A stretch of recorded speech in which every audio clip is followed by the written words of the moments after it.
Hi everyone. आज हम लोग जो 7th स्टैंडर्ड के संस्कृत के फर्स्ट सेमेस्टर के लिए कुछ क्वेश्चन आंसर की सॉल्व करने जा रहे हैं, जो मैं आपको ये क्वेश्चन के साथ सॉल्व करके बताऊंगी। ये क्वेश्चंस आपको ये फर्स्ट सेमेस्टर में काम आने वाली है।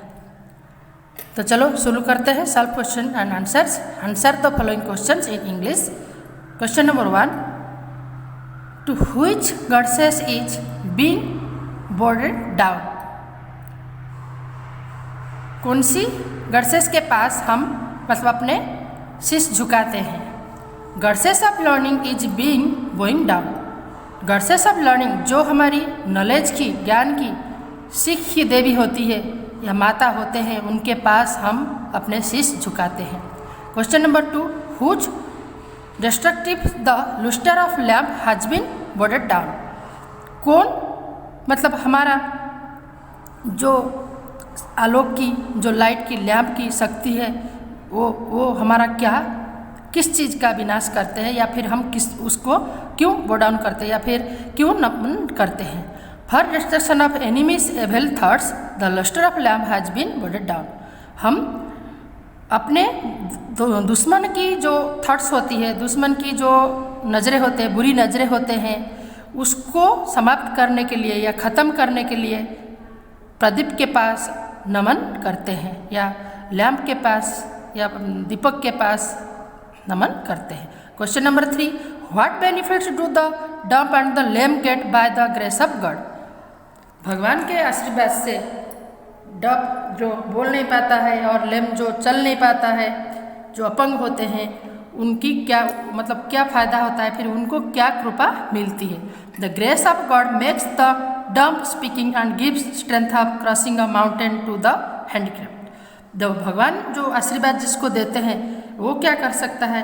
जो मूक है वो बोल सकता है, और जो मतलब शक्ति जो नहीं है जिसके पास, जो हैंडीक्राफ्ट होते हैं, वो चल सकता है। Question number 4, where does the farmer sow seeds? जो किसान है वो कहाँ बीज बोता है? Answer, the farmer sowing seeds in their farm. जो किसान होते हैं वो अपने खेती में या फार्म में बीज बोता है। Question number 5, what does the farmer take to the farm? किसान अपने फार्म में या खेती में क्या लेकर जाता है? The farmer taking the bullocks to the farm. किसान अपने खेती में बैलों को लेकर जाता है। Question number 6, how does the country became prosperous? देश कैसे समृद्ध बनता है? Answer, when the grains were growing the country became prosperous. जब अनाज उगता है या पकता है, तभी देश समृद्ध होता है। Question number 7, what happens if there is heavy rain? अगर ज़्यादा बारिश होती है तो क्या होता है? If there is heavy rain the crops are destroyed. अगर ज़्यादा बारिश होती है तो फसल यानी अनाज की नुकसान होता है। Question number 8, what does the speciality in machine?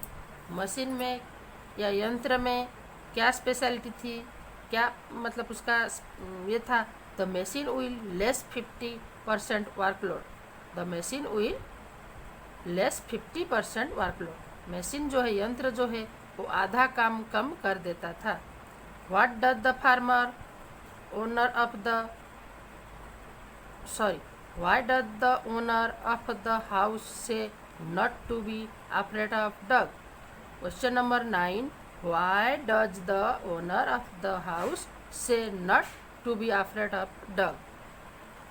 The मतलब ओनर, मालिक, घर का जो मालिक है, वो क्यों बोल रहा था कि कुत्ते से डरने की कोई ज़रूरत नहीं है?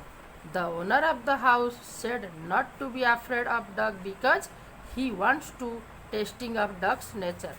वो इसलिए बोलता था कि ज़रूरत नहीं है किसी को, या जो उसके घर में जो आया थे उसको बोला था कि ज़रूरत नहीं है आपको डरने की, क्योंकि वो अपने कुत्ते की नेचर को परखना चाहता था, यानी आदत को परखना चाहता था।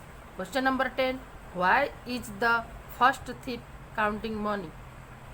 तो जो पहला चोर था, प्रथम चोर था, वो क्यों पैसा गिनना चाहता था? The first thief counting money because he wants to know how much money they have got. पहला या प्रथम चोर पैसे को इसलिए गिनना चाहता था क्योंकि वो जानना चाहता था कि वो जो पैसा चोरी किए हैं वो कितना था, या फिर उन्हें वो पैसे में से उनको कितना पैसा चोरी से मिला था। Question number 11, where does sparrow live? Sparrow कहाँ रहता है? The sparrow live in a nest. Sparrow मतलब या जो बोलते हैं चकली, वो हमारे घोंसले में रहता है, यानी वो चकली जो है या स्पैरो जो है घोंसले में रहता है। In which type of sky does the sparrow stroll? मतलब स्पैरो कैसे आकाश में घूम रहा था? The sparrow stroll in the clean large sky.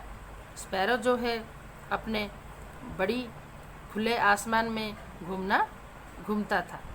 Question number 13, why is the child sad? बच्चा क्यों दुखी था? The child is sad because he was Elon.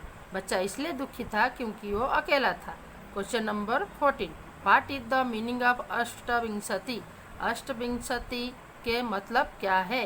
The meaning of अष्टविंशति इज 28। अष्टविंशति का मतलब है 28। What does the meaning of नवचत्वारिशत्? नवचत्वारिशत् की अर्थ क्या है?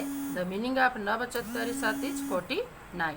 नवचत्वारी के अर्थ है या मीनिंग है 49। तो ये था बच्चों आपकी कुछ क्वेश्चन आंसर इंग्लिश वाले की, जो फर्स्ट सेमेस्टर में कुछ इम्पोर्टेंट क्वेश्चन आंसर जो आपकी फर्स्ट सेमेस्टर में आपको मदद करेगी। और फिर इसके जो वीडियो है, आप दूसरे वीडियो में मैं आपको इसकी संस्कृत वाली क्वेश्चन आंसर कुछ बताने वाली हूँ। तो इसलिए बच्चों मेरे ये चैनल को सब्सक्राइब कर लो और बेल आइकन को क्लिक करो और वीडियो को शेयर करो, लाइक करो, तो आपको जो जो क्वेश्चन आंसर मैं बनाऊंगी, जो जो सॉल्व करके दूंगी, सब आपको मिल जाए। Okay, thank you for watching me.